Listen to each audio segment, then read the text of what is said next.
piece of wire is shaped to enclose a square whose area is 169 cm squared.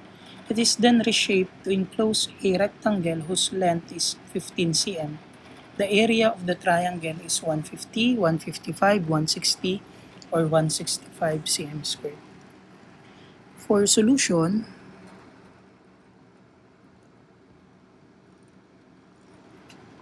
sabi sa problem, merong dang wire na ginamit to create a square. Ayan. So, since square siya,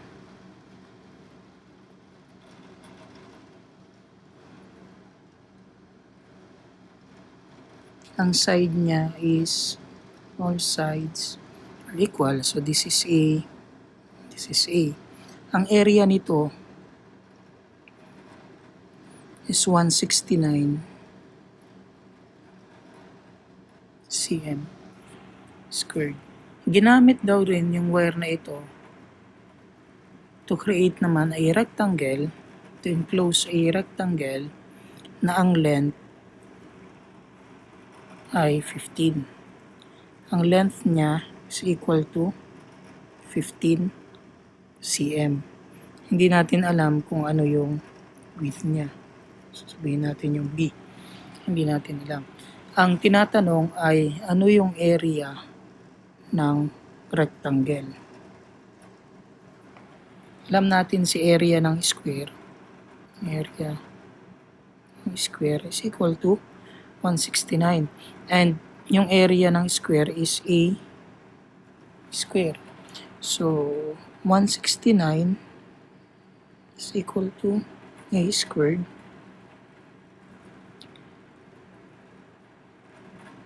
your A will be 13. Using itong 13, makukuha natin yung buong haba nitong wire, yung perimeter. Perimeter is equal to 4A. So, P is equal to 4 times 13 equal siya sa 52 cm.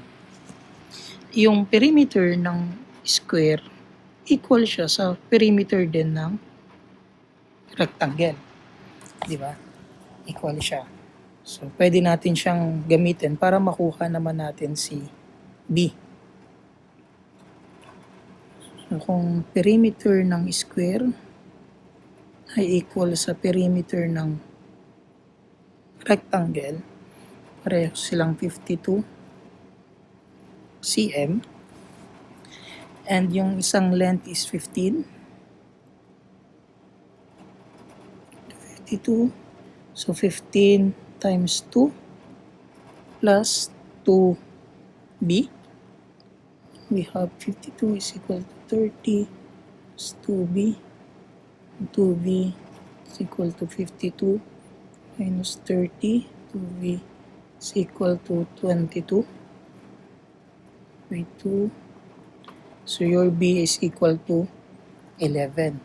Itong b equal siya sa 11. Makukuha na natin ngayon yung area ng rectangle. Area ng rectangle is length lang times yung p natin. Equal siya sa 15 times 11. So, area ng rectangle is 15 times 11 is 165 cm squared. The answer is D, 165.